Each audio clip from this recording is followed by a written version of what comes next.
This is the Real Change Wilmington podcast, episode 85, the story of Old Town Tavern with our guest today, Tony Butcher.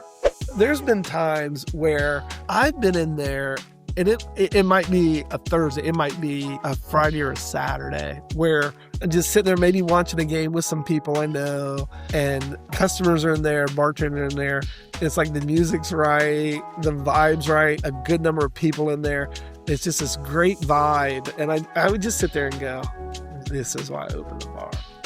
What is going on, everybody? This is your host of the Real Change Wilmington podcast, Justin Pierce. Real Change is a positive, constructive, and lighthearted source of local news, events, and resources. On our podcast, we interview leaders of local organizations to help squash rumors and encourage a greater sense of pride in our community. We have a great episode for you today with our guest, Tony Butcher, who is the owner of Old Town Tavern at 26 North South Street in downtown Wilmington. Tony was born and raised in Wilmington, Ohio, where he graduated from both Wilmington High School and Wilmington College. Prior to opening Old Town Tavern, he worked at Airborne Express and then Technicolor in Wilmington. After 26 years, the company relocated to California, and Tony began buying rental properties in the area. Tony originally brought the property to rent out the apartment upstairs.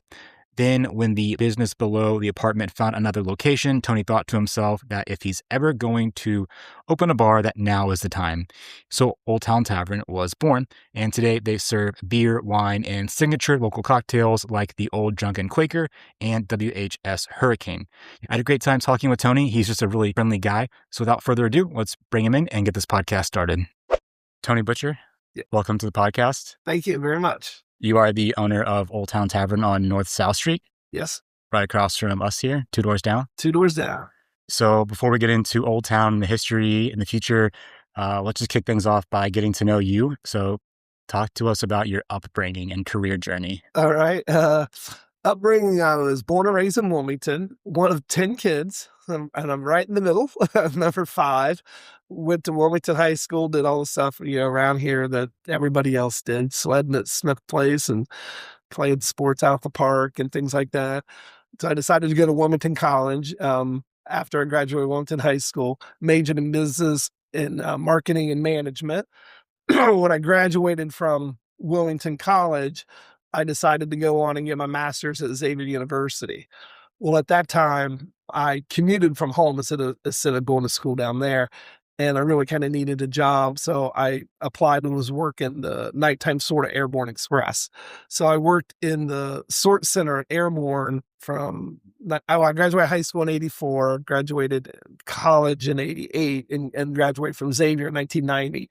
So I just worked the sort center until I graduated college from Xavier in 1990. Then once I graduated, I started looking for jobs. I looked at Cincinnati, Dayton, and Columbus.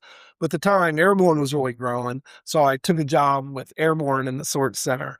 Eventually, I was in a few different areas, but worked mainly in the international Canadian areas. They were shipping the freight to Canada and then eventually all international areas.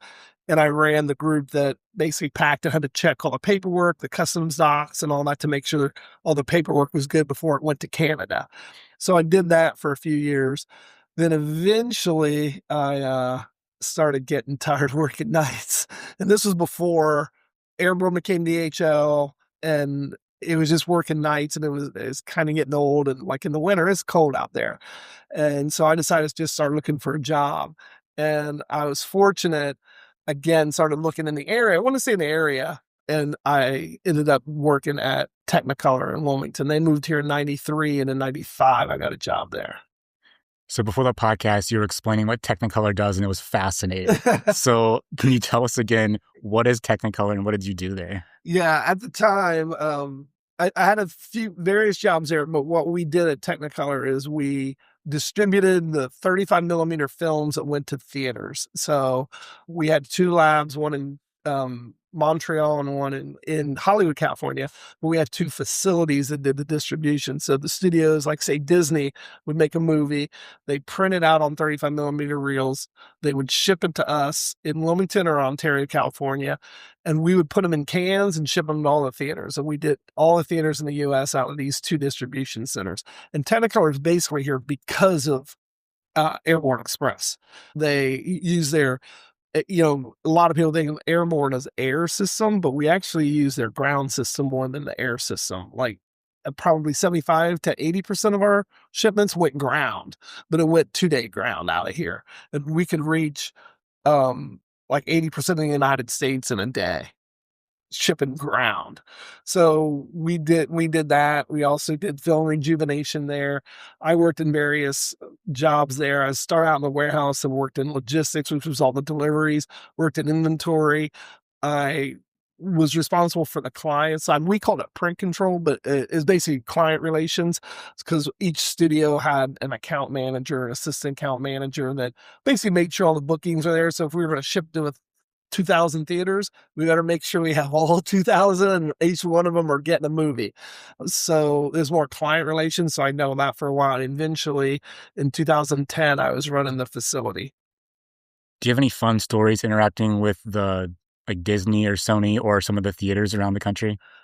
Oh, the studios a lot because part of my job for a lot of years was actually visiting the studios. It was great because they were all in California or New York. There's a lot of independent studios in New York. So I probably went there 25 or 30 times. I would just visit like IFC, Magnolia, IDP, some of these real small ones, some people heard of, some they haven't. But in California, all the big ones are out there. So I've been on all the studio lots. That's one of the most fun things. Like when you go visit a studio, they're on the lot. So you get passed in there, you walk through by the sound stages and everything and get to see all of that happen before, go see your clients. And it's pretty neat to do that. So Molly, our article writer, did a story about your history of Old Town Tavern. And then I think you mentioned you got inspiration from bars in New York. Did that inspiration come from when you were traveling to New York and California? Yeah, because I would go there so much. There's another person or two I would travel with from California at times. But every once in a while I go by myself. And sometimes like in the evening, we would try to do lunches and dinners with clients, but eventually, you part ways and it might be an evening and I just walking around and there are all these like little bars and restaurants you just walk up on. It's like you might be in an area where a lot of businesses, all of a sudden when there's this little bar and I love going into them. And a lot of them, because it's New York City, it's really old buildings. They would, have like brick on the wall, hardwood floors, like kind of dark and just really, really what I liked in a bar is just, soft music and just a lot of people just watching TV and hanging out. And, I always loved this type of bars. There were 4 or 5 that I went to a lot in New York once I figured it out. And I always joked around if I ever had a bar, that would be the type of bar I would like to have. Yeah. Also saw that you named the bar after a nickname you had when you were a kid, Ott. Well, yeah, that's the name kind of evolved. So most everybody I knew growing up called me Ott. It was my middle name's Scott and my sister would call me Ott. So that just kind of stuck. That's what everybody called me. And when I was trying to think of a name for the bar, I tried to use my last name Butcher or first name Tony, and I really couldn't think of a name that I liked. But I always had this theme of like an old bar. I knew from the beginning I wanted brick walls. Luckily, as I know you have in your building, we got lucky behind the plaster was nice brick walls. I found some old tile brick, is real brick, but tile, that I was going to use that and tile the wall if my brick behind it wasn't any good. So I always had this old theme. So I wanted like good brick wall, hardwood floors, and I just could not come up with a name. And my daughter got married in Key West in 2021, and we would vacation there a lot. And basically, the island's kind of split up in what they call Old Town and New Town. And there's a bar down there called Old Town Tavern. Well, we pass it and I can go in there once in a while. Don't think anything about it. But after my daughter's wedding, my brother had sent me this shirt. And so, we're back about a month and I get this shirt in the mail. And on the front of this, it had their Old Town Tavern logo. And it was old.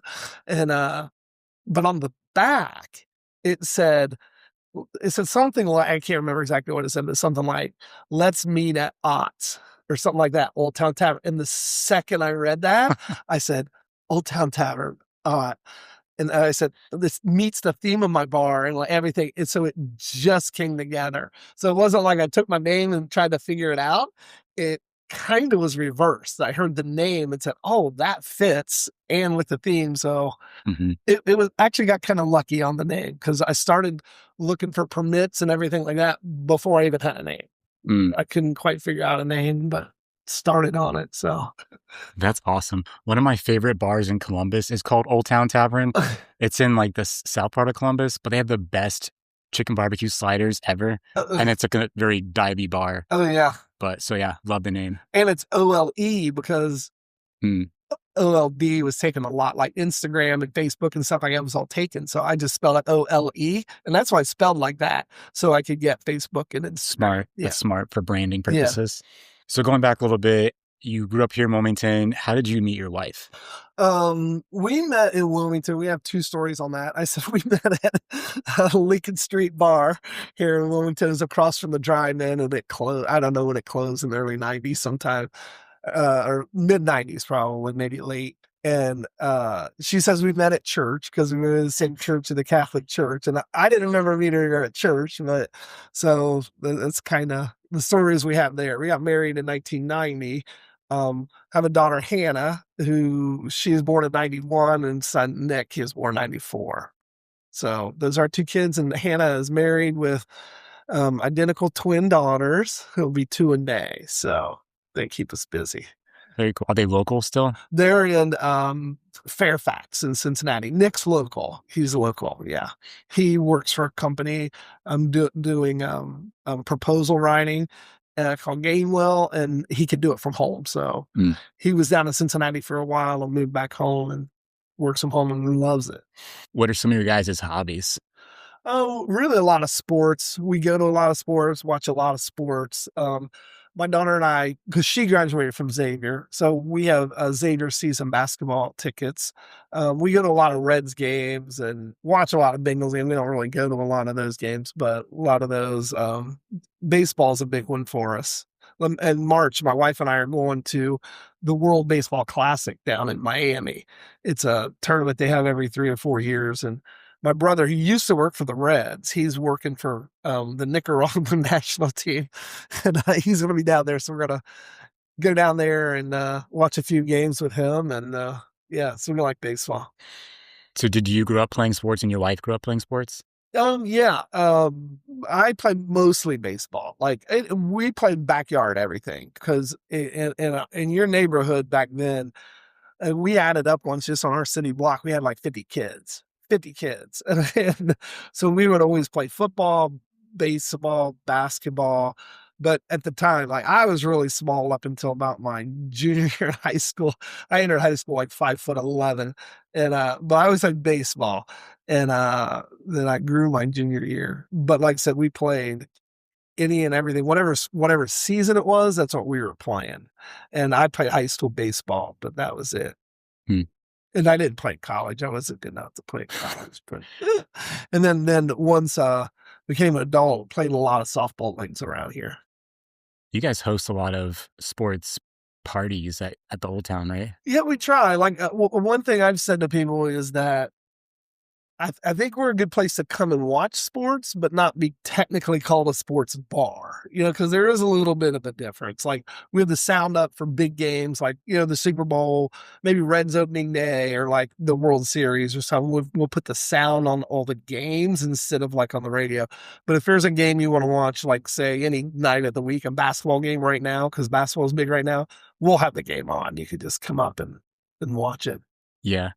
I can kind of see that. So it doesn't really feel like B-dubs. Right. It feels more classy, but you still have games on if you want to watch them. Right. That's kind of one of my brothers was talking to me about that when he was here coming from Cincinnati one day, and we were out at B-dubs, and he was saying, there's just not a bar in town that you just go to a bar and watch a game. He's like, this is a restaurant that basically has a big bar in it, but he's like, there's just not a bar like other cities.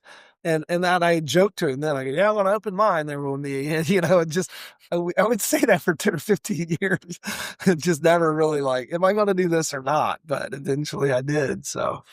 Yeah. So you're working at Technicolor, and then I saw that you started buying properties too. Yeah, that was about 2010. my brother-in-law in Columbus does that. He would tell me about it, and I was like, man, that's interesting. He started out with one or two and told me how he did it, and then he go to three or four. He ended up with about 15 or 16 and still has them. So I thought, man, I like to get into that. And then in 2010, prices were still down a little bit from the housing crash in 2008.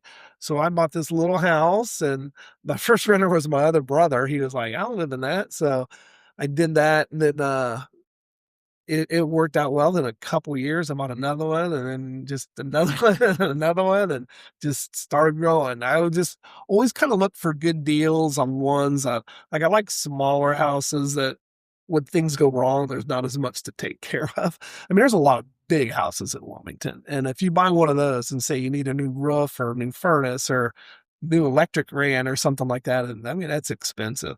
I like some of the smaller ones with no basements because basements are a hassle. And, but yeah, I just started. Now I'm up to 13, and that's including one of them above the bar. I have an apartment above the bar. What year did you buy the bar The building? the building was, I think, 7 years ago, like 2019, I think. Maybe 18 or 19. And there was another renter in the bottom at that time, right? No, it was empty at that time, but once I bought it, I found a renter right away for that. My wife was talking to somebody she knew, and she had a small massage business, but was working out of one of the beauty bars around here and wanted to have her own place. So I actually bought the building just for the apartment. So I thought, if I ever rent the bottom, that'd be great. But if I don't, at least the apartment's nice. And right away, I had it rented before I had the apartment rented. So I was lucky there. And she was there about 1.5 to 2 years. And it was weird. I was at the time then thinking, I might want to do a bar. And I was talking to her about it. And all of a sudden she said, you won't believe this. I found a different place. She said, this place is a little too big. I found another place in the town. It's a little smaller. So I was going to give you some notice to leave. And then right then I was like, well, she's leaving. If I'm ever going to do this, this is it. So I started the process, a long process. Yeah. I do want to get into that because I'm curious I'm sure it was a huge investment, a lot of planning involved. Yeah, and the crazy thing is I really had no idea what I was doing. I really didn't. I started calling some people in town that would just help give advice on getting permits and even getting a liquor license like that. That was the toughest part. So what most people don't realize, every town has so many liquor licenses as far as bars go, and Wilmington has 12. Now, there can be additional ones, like if, say, B-Dubs comes in. Let's just make up an example. Say TGI Fridays wants to come in next month. They'll get a liquor license because they can apply, and 70% of their sales is going to be food. So if you have that kind of food license, they can basically just pay for a liquor license and get it. It still has to get some approval, but the state will add one to it. It's not part of these 12. They're separate. But if you just want a bar, you got to have one of these liquor licenses. Well, all of ours in Wilmington were taken. So there was a way to get one. You can transfer them in from other cities. And that's what I had to do. I had to find one in another city and basically have somebody sell it to me. Because when you have a liquor license, you own it. I talked with a lawyer who specialized in this, and he told me he could do it at $200 an hour, or I could do it. You go on this state website called Safekeeping, and it's a list of every person in the state who owns a liquor license that's not currently active. They let you keep it for a year or two, because let's say you own a bar and you shut it down, but you want to go to a new location and you're building it. They let you keep that license until it's done. So it's in this place called Safekeeping. Some of them are just going to eventually get rid of them and sell them, but some people are doing what I just mentioned. So he told me, he goes, here's this website. He goes, you can buy it from anywhere in the state. He said, just look through it. He goes, send them letters. So I sent out about 35 to 40 letters, and I just made copies of them, signed my name, got the addresses, sent them all out. I heard from about 5 different people. And the first ones are wanting $35,000, $40,000 for their license, just for license. That if there was one available, you just have to pay a monthly fee. Like I would applied and got it, and it's cost like $2,400 a month. And I mean, a year. Sorry, a year. That's what a liquor license is. There's no fee to get one from the state if it's available. But if there's not one available, you have to buy it from somebody. Mm-hmm. So I was like, oh my gosh. And then after a while, I was like, I'm not even sure this bar is going to work. I mean, to start off that much just for license, that's nothing else. I'm not sure this is going to work. And finally, I was almost giving up. And the last guy calls me and he said he would sell me his for $5,000. And I told my lawyer that. He goes, I've never heard one that low. If you're ever going to do this, you better buy that. He goes, there's no way. And he had one. He was at the end. He was 2 months away from the end of losing it. Yeah. Because he had it for about 2 years trying to sell it. Well, he was going to reopen and decided not to. Then he tried to sell it.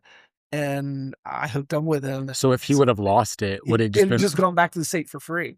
But so then he would have never had it. But you would have to apply for it with other people as well, right? So it'd be a multiple market thing? No, that license basically just goes away. Oh. Yeah, because it would have opened up one in his city. Oh. So if he had and I figured it out, it's about, you get one for about every 1,000 people you have. That makes sense. We're like 12,000 people in Wilmington, so we have 12 licenses. Yeah, that's what I figured out. So yeah. But it was interesting going through that whole process. Then the legal paperwork to do all of that. Then it had to be signed off by the mayor, by city council, and all of that. And I guess the funny thing on that one, it went through council, and I didn't even know it. So they told me when it got approved, it was going to go there, and they would let me know. Then I was supposed to go there and talk to city council and see if it got it approved. Well, I guess they just sent it to them, and I didn't know, and they didn't tell me. And I guess city council voted and approved it, and I wasn't even there. Somebody told me the next day, they said, hey, I heard you got a liquor license. I go, what are you talking about? I said, yeah, it was at city council last night. I'm like, what? And so it got approved. I wasn't even there. But the whole process of buying one and moving it, that's a process. So you didn't know any of that before you committed. You're like, I'm opening a bar. No, and then you're like, oh my gosh. The only thing I didn't do, I didn't start any work until, because again, it was empty because the person with the massage business moved out. But I didn't want to put any money into it, like even like tear down a wall or do anything if I'm not going to do it. Because I thought, because then I could rent it to somebody else who might have wanted that wall I just tore down. So I just kind of waited until I actually got the license. Yeah. And I started that as like February and didn't get approval on that until probably July or August. Of what year? That would have been, that would have been 2021. 21. Yeah. Yeah. And then I was waiting on my person who basically did all the work in the bar, and he does construction. Brian Camp, he's absolutely amazing. If you don't know him and his work, he does an amazing job, and he's responsible for the whole inside and what it looks like and all the work in there. And I was waiting for him, but he was doing construction for some other people. So it took a couple months. And in that time is when I knocked down all the plaster and exposed the brick wall. Because I thought, well, I know I'm at least going to do this. And it was empty and not getting his way. So that's when I started doing that. So I always say that's the one contribution I had to the bar is I knocked down all the plaster and sanded it down. It took me over 100 hours to get that wall to look the way it is. But it was well worth it. Yeah, when I did the renovations here, I knew I also wanted a brick wall, and I was same as you. I was going to put up fake or like tile brick on it, but then I'm like, I wonder if I could tear this plaster off. And I'm like, this is going to be way cheaper. It's going to be a huge mess, but it's going to be way cheaper. Way cheaper, but gigantic mess. It was the worst mess I've ever had. The amount of like dust that's gotten in my lungs for that, it's just crazy. Yeah, it was. That's some work. It wants to tackle that. That's some work. How did you do yours? Because Brad at Cobb House did his also. He did it by hand. I did too. Well, I took basically there are these little hammers. They look like sledgehammers, but they're real small. They're I don't know 3 or 4 inches, but a little smaller. And I just started pounding on the wall, and it just started falling off. But to do that, that's hard work. Then once you get it down, there's a lot of plaster stuck on it.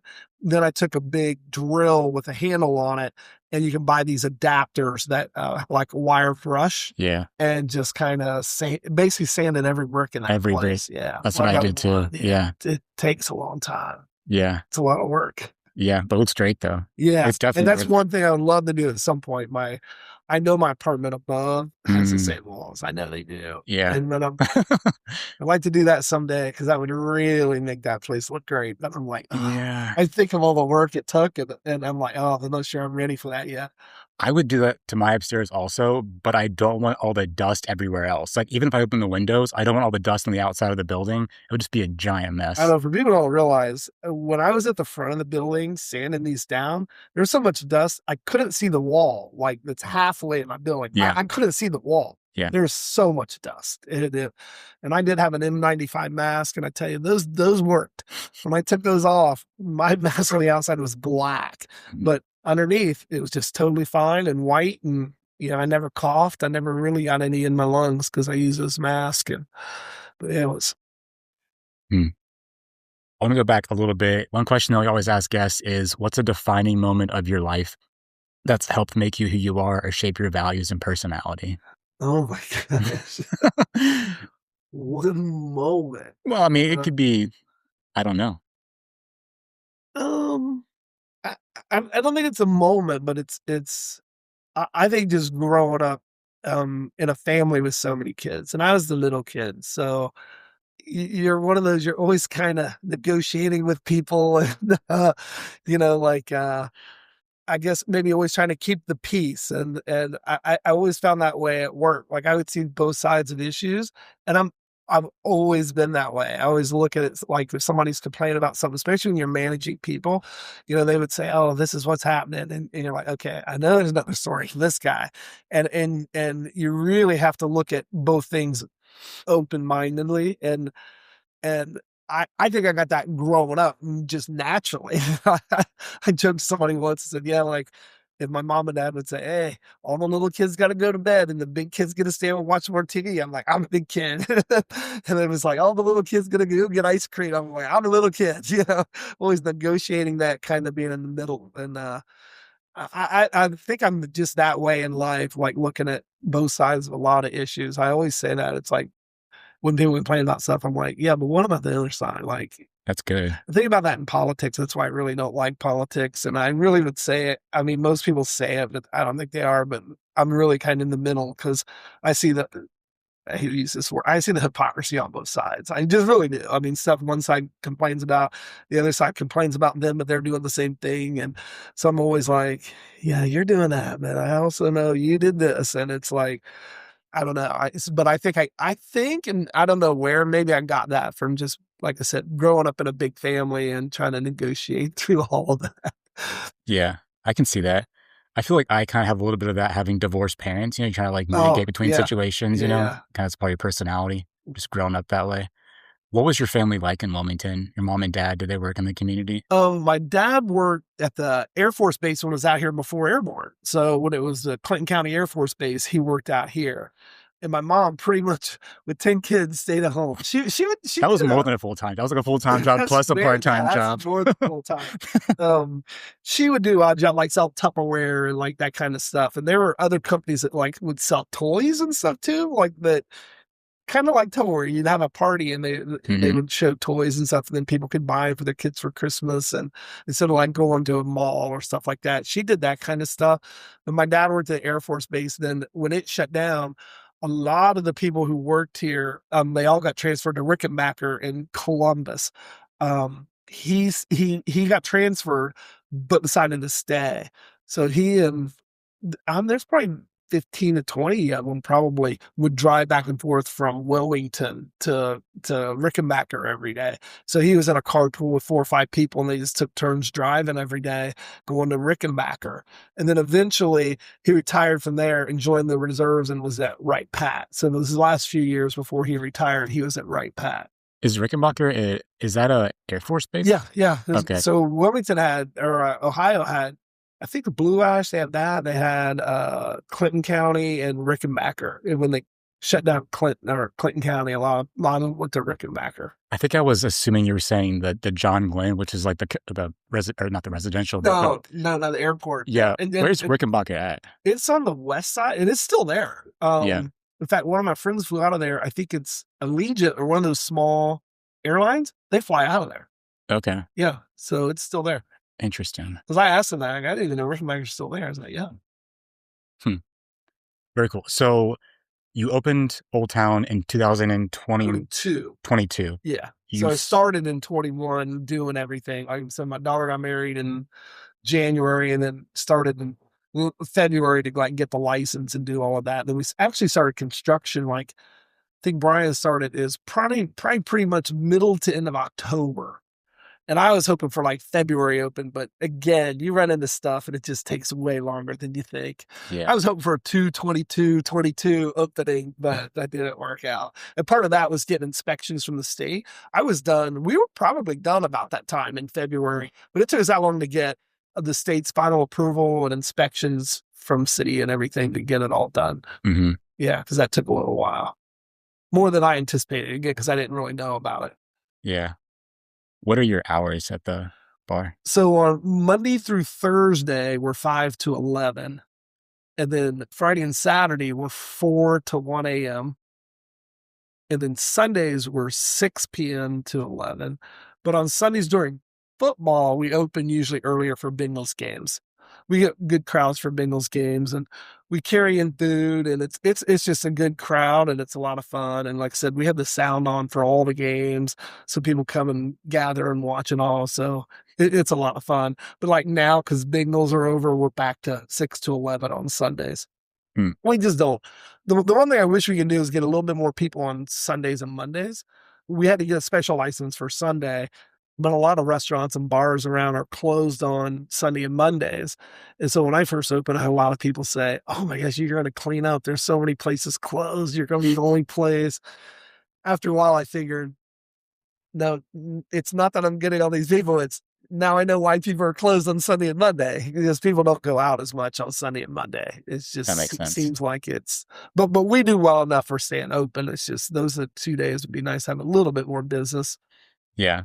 One of the questions I have later on, but I'll ask it now, is what's the demographic of your regular customers? Our regulars skew older. They really, regulars, but who comes into the bar, we really get a little bit of everything, because we'll get some from the college. There's like a group of maybe 10 or 15 from the college that come in more regularly than others. So it's not like there'll be a night where there'll be 50 kids from a college here, but there's smaller groups that's finding us that really like it. And I'll come in and we get help from that, from like the college bar crawl they have before graduation, where they go to, Tin Cap and the Escape and Beck's, and I think they even go to the Estimate Cruise. They come to our place, and every year we get some people in there and they'll be like, we didn't even know this place is here. So, and it's hard getting word out to like the college. So I would assume that they would just seek you out. They're college students, It is weird, because I've talked to a lot of college kids. And again, from when I went to Wilmington College, it seems like one of the things that's changed is a lot of them don't go out as much. And I've heard that nationally, that like kids that age, they don't drink as much as like the generation before. And when they do, they hang out at their dorms or hang out at like the fraternity house. Like they don't really go out as much to bars. Like you see them in groups, but like when I was in college, again, Lincoln Street Exit was the big bar.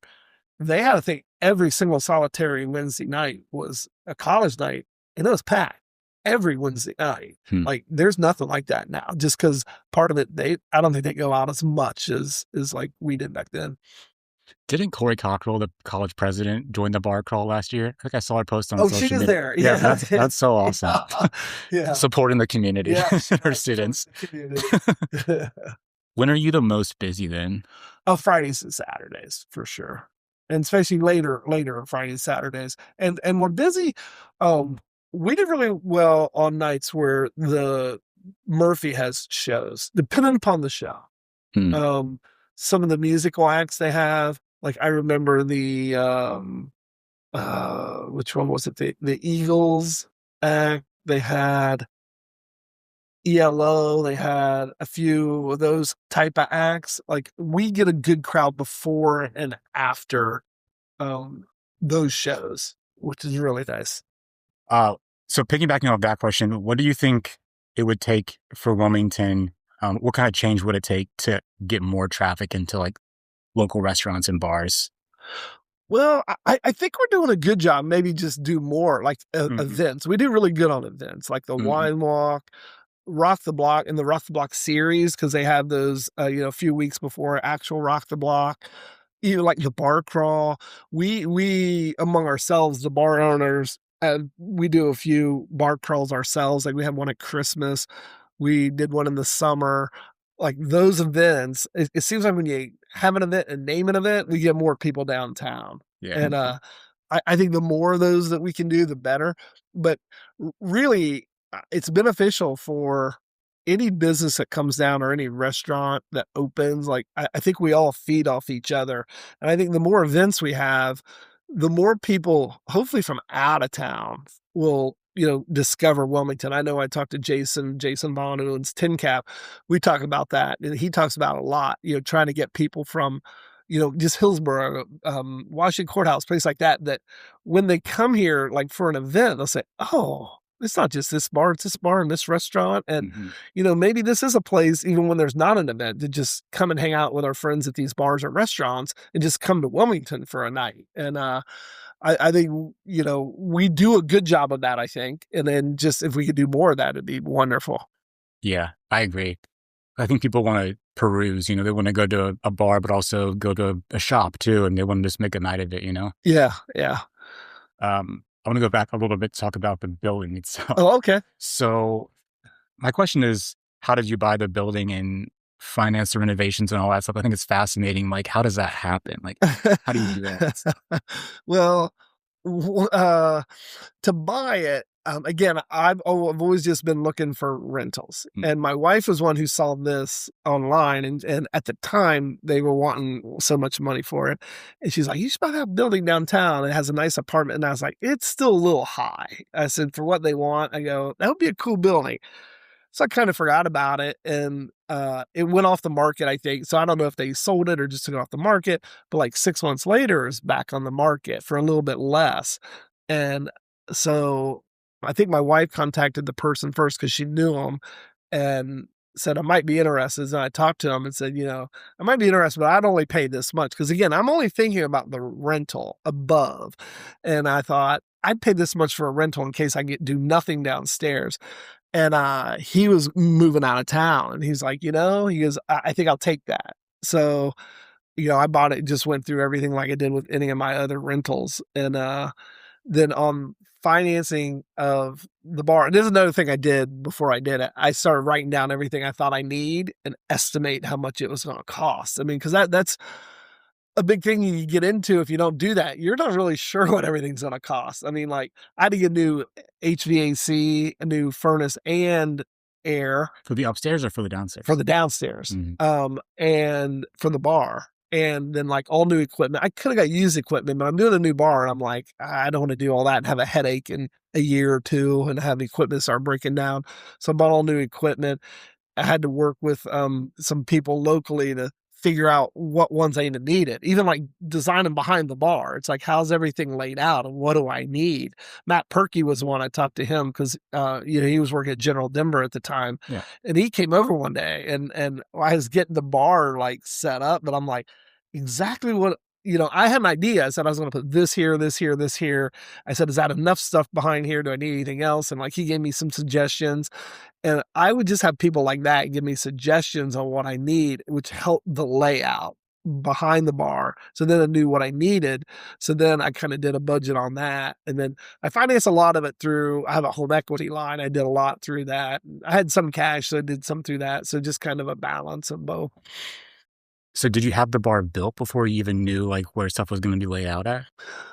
I'm doing it all at the same time. Okay. I got a great picture of it doesn't make for a good podcast, but of when I did have the wall down and on the other side is shelves because it was a jewelry store. It was Miller Turner jewelry store. Mine was a jewelry store too. Yeah, I know. Not a jewelry store. Not a store jewelry store too. And we refaced the shelves on the inside. So I knew I was doing all that.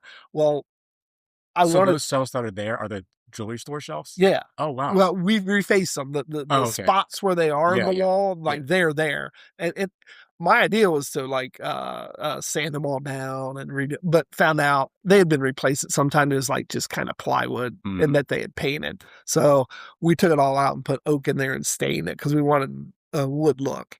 But when I had all of it down, I was trying to figure out what size bar I wanted, like I knew I wanted a real long one like that.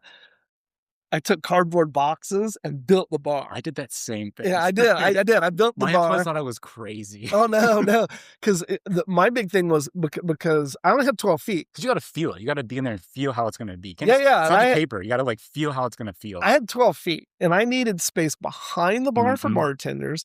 Then you have where the bar is, and how wide is that? Some are skinnier than others, so you have to figure out that.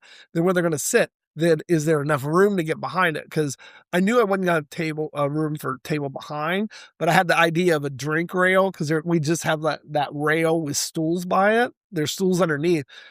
And I wasn't sure I was going to have enough room. This is while after I did the wall.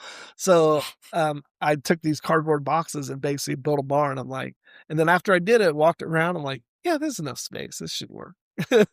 That's awesome. Yeah, but I was doing a lot of that stuff as I went.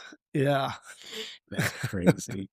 Like I said, you learn as you go. I didn't learn it all at first and said, okay, I got it. Let's go. It was, let's go and then see where we go next. I feel like most people want to tackle a project after they have a plan and all the steps, but I feel like things actually get done by just committing to an idea and then making it happen and figuring it out along the way. I was always that way. And well, like I had mentioned to you before, wasn't mentioned on here about I was running a facility in Ontario, California with Technicolor marketing materials, all the posters and things like that were shipped to theaters.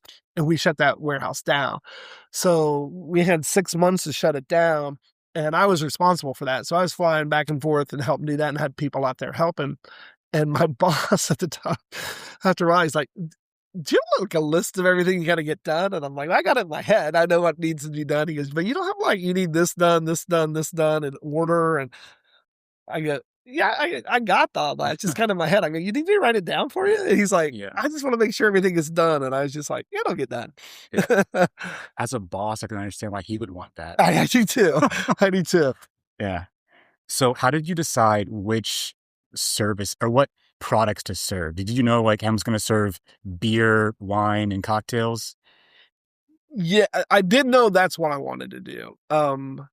The types that we do, it just varies. I've tried so many, and I've even talked again to Tin Cap and Escape, just like the types of beers and people like, and still just Wilmington is really big on Bud Light, Mick Ultra, Miller Lite, Busch Light, like just staples. I have craft beers, and the people who do like those love those. But man, this isn't Cincinnati either. We're just, tons and tons and tons of people like those.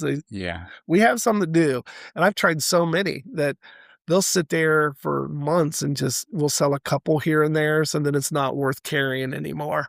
But we try to change that up. I was getting ready to do my menu too pretty soon. We have some drinks we've had on the menu for a long time. I mean, we can make pretty much anything anybody wants, but specialty cocktails. And again, some of them sell better than others, so we're going to try to add a few more and take some off that don't sell as well. But just kind of go through all of that. Yeah. Where do you get your inspiration at for your cocktails? Do you make those, or really, does staff make them? The staff makes them, and I have some really good bartenders, and they have experience, and and even some friends say, "Hey, I had this drink, and this is what's in it." So you guys should start carrying that, and that's how we got a few, and that's probably how we'll add a few more. The bartenders get a lot of good suggestions. How did you learn how to have relationships with your vendors? Because I know, so I live above my building here, and at 3 a.m. sometimes Budweiser's out front delivering their like kegs. Like, do they have like a key to your place? Yeah, and that. So I've just always dealt with vendors. Oh yeah, and they told me. And I've always tried to be accommodating to them, because if you're accommodating to your vendors, they're really good to you. Yeah. And my vendors had told me, because at first I would meet them like every Friday or Thursday, and I have to meet them and I'm off the door, let them in. And then I just asked one of the drivers, I go, you do this everywhere? Like, he goes, oh, we got keys to everywhere. And I go, what? He's like, yeah, they give us keys. We just let ourselves in. I go, will you take one here? He goes, yeah. So then I asked the guy, because we have actually 3 different distributors, and I I asked them all, I said, can I start giving your drivers a key? And they're like, yeah. So it's one thing they never asked me. And I just happened to ask one of the drivers one day, and that's a game changer. And it helps them because one of my deliveries is at like 4:30 or 5 in the morning. Mm-hmm. I mean, it's really early in the morning, but they let themselves in, deliver, lock up. Yeah. Yeah. You ever thought of like an electronic key system? Yeah, I have, especially as they become more prevalent, but I just haven't done that yet. But Yeah. I am thinking about that, especially for our back door. It would work a little bit better back there. Did you build the back patio initially, or? No, we built it the second summer. So we built that in 2023. So the first year it wasn't there.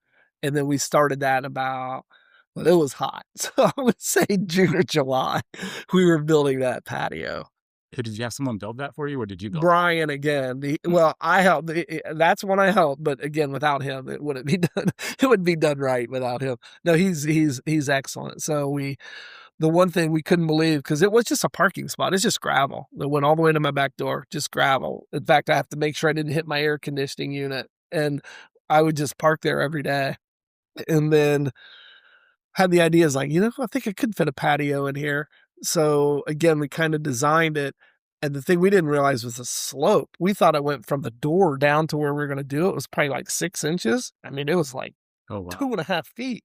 It really went down. So we had to concrete. build around. Well, we did gravel. We did gravel and then patted all that down. Then we did sand and then put pavers down. And okay. Yeah. But he really knew what he was doing. So I was labor for that one. Yeah. Shoveling gravel. It looks really nice. Oh yeah, it came out wonderful. Again, wonderful. If you or anybody else in town needs some work done, Brian Camp, he's great. Does he have a business name, or is that it just goes by? He did, but now I think he just does stuff for other people right now, and people contact him. So like, if I needed something, it maybe take a week to do, he'd fit me in here or there, and then he works for other people to do construction. Okay. So he's a couple years older, or a year older than me. So he's been around a long time. And How do you spell his last name? CAMP, Camp. Okay. Yeah, Brian Camp. Good to know. Yeah. I might want to copy your back patio at some point. Oh yeah.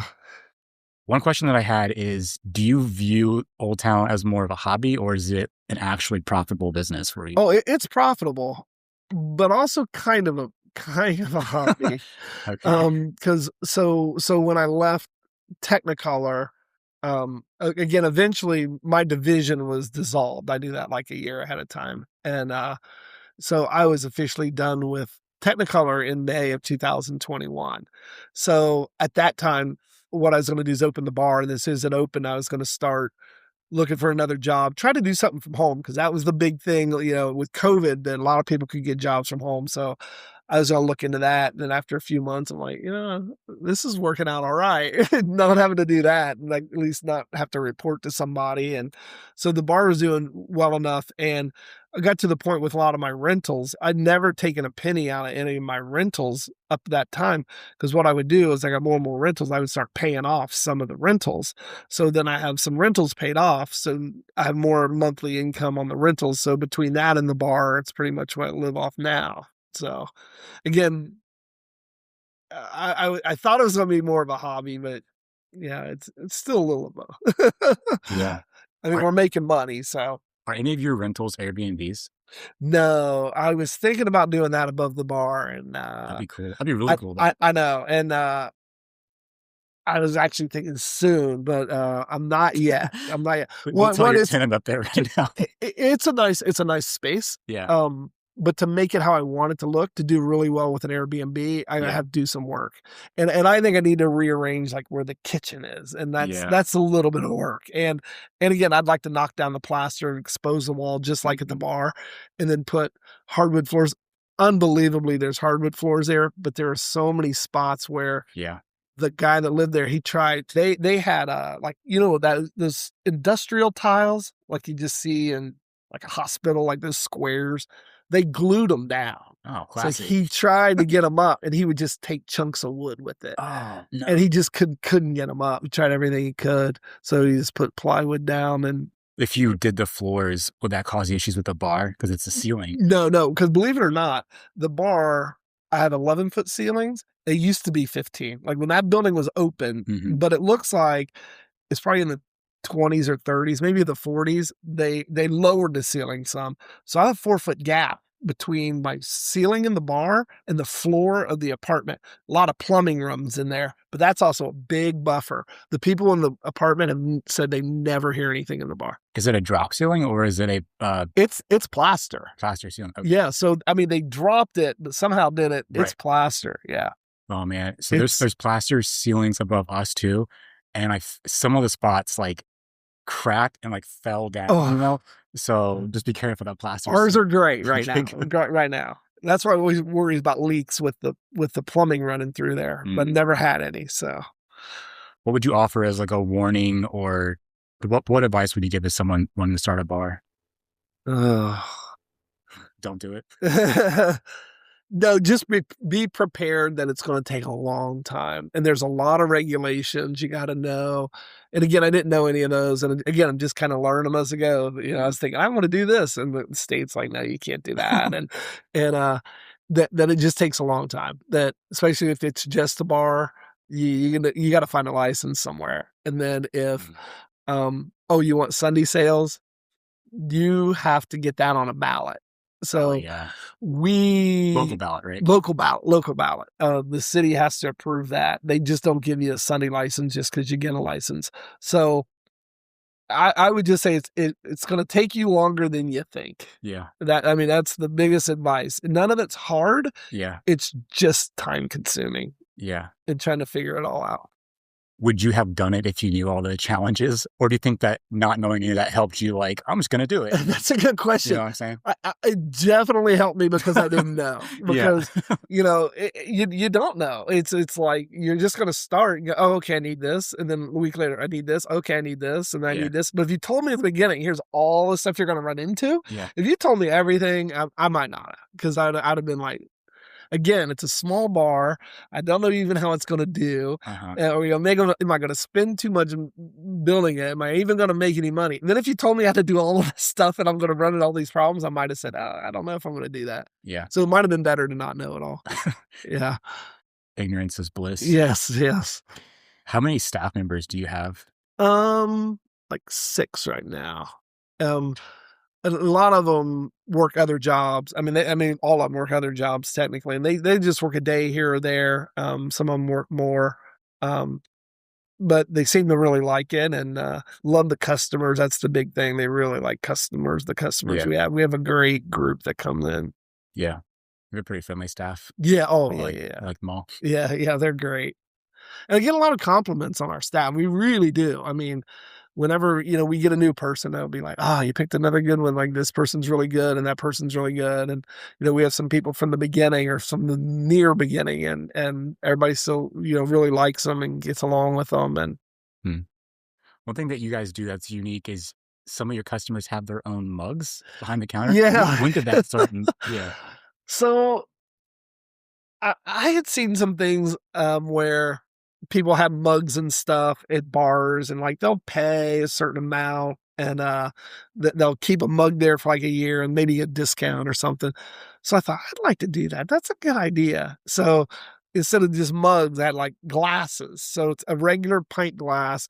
And what we do is pay $20 a year and it gets on the wall now it's full. So I have a waiting list right now. That's awesome. But I'm getting ready to start charging everybody again. Every once in a while, somebody drops out. Just, they don't go in as often or something. Yeah. And people just like that. They come in and like when they order a beer, they get their own glass. Yeah. A lot of them have designs on them. Like my son has one. He went to Miami of Ohio. So he has Miami of Ohio glass.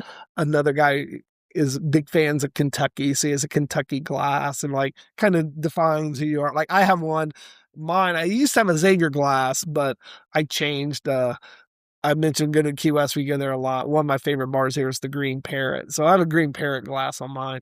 And this year when they pay their $20, like maybe every couple weeks, I'm going to have just a special night to say, if you have a glass, you get so much off or whatever, outside happy hour and stuff like that. And I think the biggest thing is people like it. They like to say they have one on the wall, and their logo or whatever they put on it. The only thing we our one rule is it's got to be the same size, like a standard pint glass that you get. And we don't have any problems with that. But at first, some people be like, "Here's my mug," and they'd be like, "It's 16 ounces," but like it had a handle on it, so it didn't fit on our shelves very well. So it's like that they got to be the same size. So Yeah. You should start increasing your prices when people drop off, so new folks.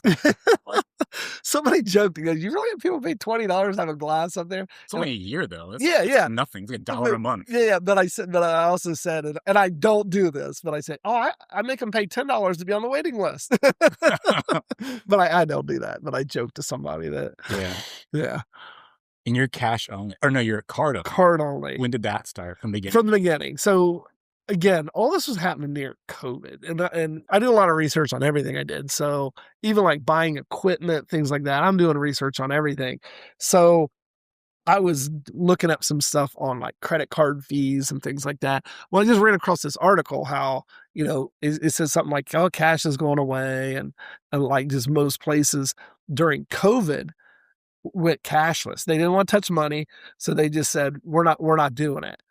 And then this article went on to say how successful it was, and a lot of businesses that did that, they were going to go away from cash because it was just so much easier, because you don't have to reconcile every night. You don't have to worry about theft. You don't, especially late at night at a bar, you don't have to worry about somebody coming in and robbing you.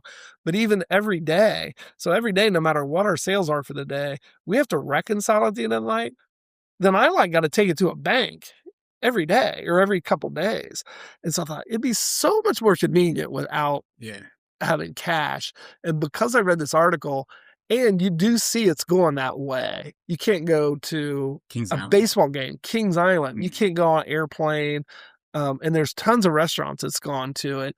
So I thought I was on the early end of it. We do get it. That's probably the biggest complaint I've ever had about the bar is some people, I'll tell them about it and they go, "Oh yeah, I just don't, you don't take cash." And, there's the door. See you. well, the issue is there's just a lot of people out there, again, they just don't want tracked. Because I go, "You don't have a credit card?" They go, "Yeah, we have a credit card. We just don't want to use it. We just want to spend cash." And I'm like, okay. Okay. But it's been good for us. It's like I said, I don't have to reconcile anything. And do you take like Venmo also if they don't have cash? no, we do Apple Pay, Apple Pay. because our machine will take that. Point of sales. Yeah, point of sales takes that. We kind of talked a lot about the challenges that you guys went through, but is there any other challenges that stood out that you had to overcome and grow as you started your business? You talked about a lot already. Yeah, so I was trying to think of council, anything I didn't touch on. Yeah. The getting a Sunday license was that was challenging. That was a little bit of a more work than I was hoping that would be, because we have to get it on the ballot. So at the time, Shane Breckle was working at the election, and so he went through everything that had to be done. And you have to get signatures. Well, you have to get signatures from verified voters. Yeah. And believe it or not, it works. Once it gets on the ballot, the whole city votes. Or is it the county? No, I think it's city. Isn't it just your area though? Because I thought I had to get it from my area to get it signed to get on the ballot. Gotcha. So once it's on the ballot, everybody votes for it. But to get it on the ballot, it had to be approved in my district. So they gave us a list of everybody in our district, and then you had to get a certain percentage of the voters, a signature that they'll agree and get on the ballot. Mm-hmm. And that percentage changes. It's based on the number of people in that district that voted the previous election. Well, luckily, we got lucky there because we opened in April. We were hoping to get it by the football season and get on November ballot. And we did, but we didn't get till near the end. So we kind of missed most of that, but we kind of hit it at the end. But I was going to say about that. Did you walk around and get petitions? Oh yeah. I had some good helpers, and it took, I know what I was going to say. We got lucky because the election in May wasn't presidential. Yeah. So it went off that percentage of how many people voted, which knocked our number down that we needed, but we still probably needed 100. Mm-hmm. Yeah, and they told us that you better get about 130, 140 because some of them aren't going to be valid. And usually what happened on that was the people helping or just the people didn't know. They'd say whatever. Say it has Bob Smith at this location. That guy might own it and be the voter, and they might be renting it to somebody. And that guy would say, I'll sign your petition. And then he signs it, but it's not the right person. So we would get signatures that didn't match. Mm-hmm. So that's why we needed extra. But we got the extra. We got it all. It was just time consuming. You think you're just going to go up to somebody and say, hey, can you sign this? They go, yeah. There's a lot of people that didn't. Really? Yeah. The big thing was they just didn't want to see liquor sold on Sunday. Yeah. Yeah. Was Dora around at that point? Yes. Okay. But it was harder to get, and Shane told me this, it's going to be harder to get on the ballot to get all your signatures than once it's on there. He goes, yeah, every license, once it's on the ballot, he goes, it gets voted for. Mm-hmm. He said it's about 65% will vote for it once it's on the ballot. He goes, just get it on the ballot. And we did. And once I got on there, I never worried about it again. Once he told us that we were approved, that we had legit signatures, he looked up the signatures, and once we had all that, I knew we had it. Did you celebrate when it passed? Oh yeah, we were 10 cap. We were excited. Yeah, we were excited when we got the Sunday license. That's crazy. So you had never been a business owner before, opened up a bar, and then became like a politician almost. Get these signatures, like so many things just kind of had to become to open this thing. Yeah, it's crazy. That's awesome. And dealing with the city, like inspections and stuff like that. Yeah. I didn't know what I needed. They don't know either. but dealing with like the fire department, like I knew we needed final inspections, and I worked with them and the health department. Like I knew there was a final inspection need to be done, but I met with them about a month ahead of time because I just walked them through and said, hey, here's what we're doing. Here's what I'm like, tell me what else I'm missing, so that when we went to final inspection, I'd have it done. Because I'm still waiting for the state.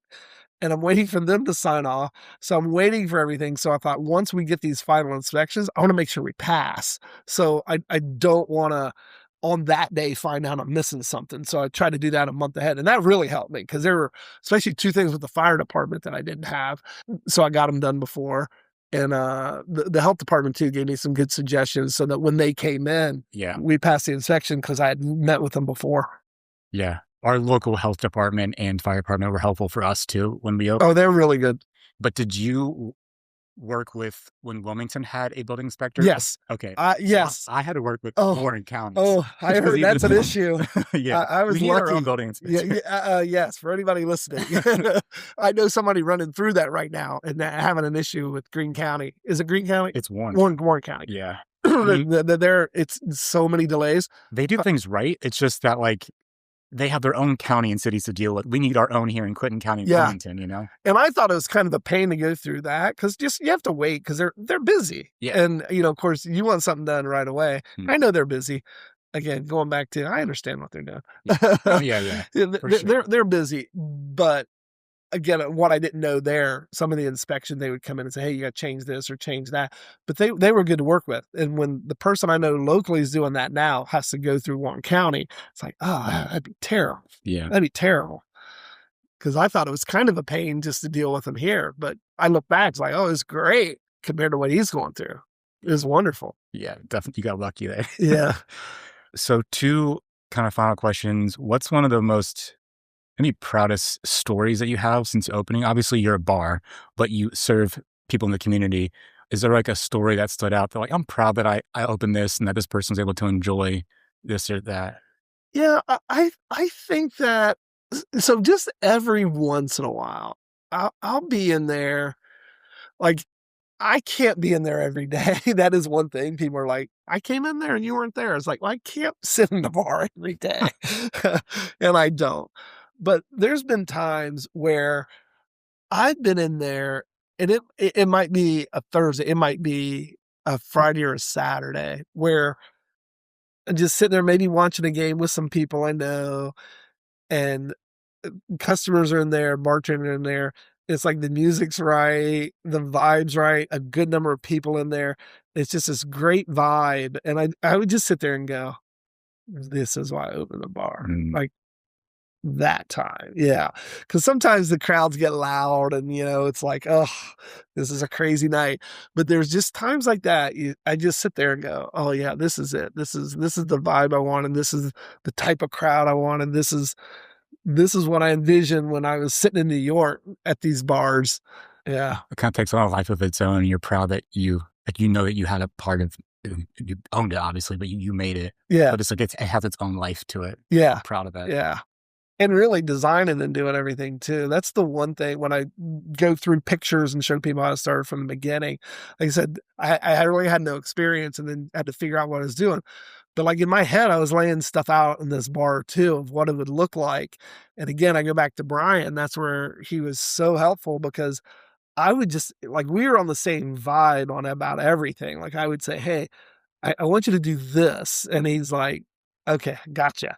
And then even in the middle of that, he'd say, okay, I'm going to change this or maybe do that. And a couple of things he said, I said, no, don't do that. But then other things I'd go, oh my God, that's amazing. Definitely do that, Yeah. And he was just so good to, I mean, I've known him most of my life but he was just so good again at what he does that his suggestions and stuff were great. But again, every once in a while I look around like that, like, I had the idea of like refacing the shelves and even the bar we built, how long it was. That's one thing we disagreed on. He thought I should make the bar shorter and put some tables out there. Mm. And I said, no, I've been to enough of these bars. I'm Yeah. going as long as I can. In fact, I might go even further. I don't know, coming shorter. Yeah. But things like that is what really like I sit back and think about it. Like, yeah, this turned out great. And then even the idea to put a patio on the second year, because there were just those nights like Thanksgiving night, the night before Thanksgiving, and the bar crawls and wine walk where we were just packed. And if there's no room in the bar, people would be on the street. They would stand outside because we're in the door. They would stand outside. And I thought, I think I got enough room for a patio. And I had in my head what I thought it could look like. And again, working with Brian, he like puts it together. And when it's done, it's like, man, it's as good as or better than I envisioned. Yeah. Yeah. It's good when contractors can bring some ideas to you as well. Oh yeah. And he brought it because you don't know how to build Yeah. No. as much as they do, Yeah. So it's good when they offer And suggestions. there are some things I'd say, hey, But yeah, can you do? He's like, oh, that's not going to work. And here's why. which is good. Yeah. But others, he did like, yeah, we can do that. We'll change that or do this. One fun question that I have is rumors. So obviously people think they know something, but maybe they don't. Have you heard of any kind of rumors or stigmas about the bar that are kind of funny that you want to like put to rest or Not address? really, but it is funny what people say. So one day I was with a friend because when again events are going around, I try to go around. I try to go to Escape. I try to go to Ten Cap, and we all walk around. I was down in Ten Cap with a friend of mine. We were getting ready to walk up back to Old Town Tavern, and my friend was talking to these people and said, "Oh, you guys should come up to Old Town Tavern. That's where we're heading." He didn't say I'm on or anything. He was just like, "That's where we're heading. Let's go up there." And this one girl goes, "Man, I heard something weird about that place." And I'm like, "Oh, what'd you hear?" She goes, "I just heard it's real weird because there's like really old people in there and really young people in there." And it's like, and everything in between. And I was like, yeah, isn't that what you want? Like I just looked at it as like, yeah, that's what I want. I want like anybody feel welcome. Mm-hmm. And I guess she was thinking like it should either be old people or young people or a dance place or Oh, weird. yeah. It was weird, but it was like, yeah, it's interesting. Was she older or younger? She was I'd say middle-aged. Yeah, she was kind of in the middle, and I think that's why she thought it was a little weird. There was just old people and young people and a little bit in between. Yeah, that sounds like a good thing. Yeah, that's what I said. That's what I said. What a weird thing to critique. But I haven't really heard a lot of rumors or anything. What keeps you passionate about having a bar and investing in it? Oh, really, it is the community and just going up there. Like I said, when I'm up there, you see so many people and meet so many people. I mean, it is really nice. And so I try to keep everything clean. I want people to have a good opinion, like keep our bathrooms clean and everything clean. And so they have a good opinion of it. And like our bartenders are treating them really well. So they come back. I'm like, that's really the biggest thing for me is, I just keep doing that stuff to try to build it a little bit bigger. And and better. And like I said, I like get involved in the events with the other bars. Like that's fun. I mean, when we do that kind of stuff, like we played tin cap and wiffle ball the last 2 opening days. That's fun. We don't know what we're gonna do this year. The courthouse put up a big. Oh yeah. They put up a big stone marker in front of it, and that's right where our home plate was. So. Well, there was a sign there before anyways, a wooden sign. Right? But it was like right on it was right on the sidewalk. This is like 10 or 15 feet back. I want the county to let us use the courtyard for ice skating right in the winter at some point. That'd be cool. A lot of cities do that. A lot of cities do that. Yeah. I'm still trying to look at the commissioners about it. So that's a great idea. Yeah. I'm gonna send this audio recording to them. So that's a great idea of something like if that was done for a few weeks. Yeah. It would bring people downtown, and then we'd get more business. Everybody would. Yeah. Like Mediterranean would get more business, and General Denver would get more business because it would bring people down, and it just helps everybody to have events like that. That's a great idea. They're concerned about liability, but liability it's just insurance. Just pay the money for insurance and you're good to go. Liability. It's just money. Okay, this is going to be more like a life question. So about wisdom, what's a quote or a piece of wisdom that you live by that you would want to share with other people? It could be an exact quote or a philosophy that you have. That's a tough one. I think one of the biggest things that I think about is if you want something, you really need to go for it. And you're making a decision to do it or not do it. So if something you don't do, you're just making that decision too. And what I mean is, I decided to buy the building. I decided to do rentals, and I just decided to do it. I had a friend of mine when I worked at Technicolor. We were talking about one day I was working at Airborne, and honestly, I loved working there. It was great. But again, I mentioned it was getting cold. I didn't want to work there anymore. And I got in at Technicolor at a great time because they had only been in Wilmington 2 years. They're a 100-year-old company, but as far as distributing movies to theaters, they'd only been doing it 2 years. And I got in at a really good time. And again, I moved all these different departments because as I gained experience, I moved around.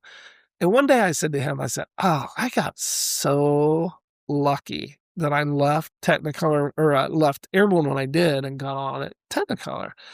And this guy, he doesn't really talk to me like this. He goes, you should never say that again. And I go, what do you mean? He goes, you ain't lucky. He goes, you're the one that decided to leave. You're the one that decided to send out resumes. Said you interviewed at a few companies. You're the one that decided to come here. He's like, you decided that. So why would you say that's luck? Because that's something you did. And I do think of that. And I've had a few people ask me about stuff, some younger people, and I just tell them, things like that. It's like, if you want to do something, you got to do it. I mean, people complain about their job. It's rare where somebody's just going to walk up to you someday and say, hey, you want to come work for me? I mean, that doesn't really happen. If you don't like your job, you better start looking and start finding a job, something you want to do. Mm-hmm. But it's up to you to do that. Again, people aren't going to hand you stuff. Mm-hmm. So, and that's the thing I do look back, that everything I've done is like, I just decided to do it one day. And again, you don't know what you're doing most of the time. Like the first rentals I bought, I really didn't know what I was doing either. And you just do it and then just start doing other stuff. So, yeah, that's really good. Yeah. Just decide to do it. Yeah. And like I say, that's a decision you're making to decide to do something, but if you decide to stay where you are, that's a decision too. Mm-hmm. Or if you decide not to do something. So yeah, you're making that decision. You're still making that decision. Mm-hmm. So that's good. Yeah. This is the last question. The last question. All right. What do you think would be a positive real change in Wilmington? Something you'd like to see, a new business, a new resource, a new attitude? What would be a positive change in the community? I would love to see some more businesses downtown. I know we still have some empty buildings. I mean, but they are starting to fill up. But again, I think this goes back to what I mentioned before, where I've talked with Jason at Tin Cap, and the Escape. The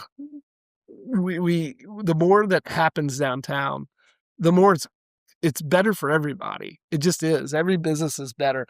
And if we can get some businesses into these buildings that again, people from other cities want to come to, from Washington Courthouse, from Hillsborough. I mean, that's a good population of people. If we could just get more people downtown, it just benefits it all.